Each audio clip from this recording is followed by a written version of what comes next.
નજીક નજીક ચાલુ કર્યો છે. અહીંયા રાખજો આ પગ છે ને અહીંયા બસ એમ હા ભાઈની પાસે રાખો. હવે આપણે મોટા કુટુંબા સિદ્ધ ગણેશ આશ્રમમાં મુલાકાત થઈ હતી સાહેબની. કાલ કરતાં તો આજ સારું છે, બીજો દિવસ છે આજે. શું નામ તમારું? નારાયણભાઈ. નારાયણભાઈ, આપ ક્યાંથી આવો છો? સુરત. અહીંયા શ્રી સિદ્ધ ગણેશ આશ્રમ દવાખાના મોટા કુટુંબા, હા બરોબર. ત્યાં આપણે કાલે સારવાર આપેલી તમને. હા. અને આજે અહીંયા મહુવા અમારા સેન્ટર પર જે મા નેચરોપેથી એક્યુપ્રેશર સેન્ટર છે મહુવા, ત્યાં પણ તમે આજે સારવાર માટે આવેલા છો, હા બરોબર.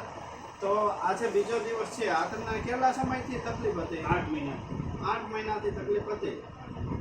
MRI કરાવેલો હતો. MRI એમાં સાહેબે કીધું કે તમને ઓપરેશન કરાવવું. ઓપરેશન કરાવવું પડશે અને નસ દબાય છે.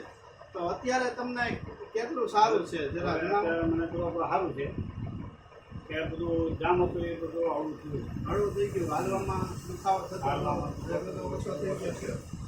તો આ એક્યુપ્રેશર સારવાર બાબતે તમે કહેશો કેવી સારવાર લાગી છે તમને? સારી લાગે. સારી લાગી છે ને? ઓમ નમો નારાયણ. ઓમ નમો નારાયણ.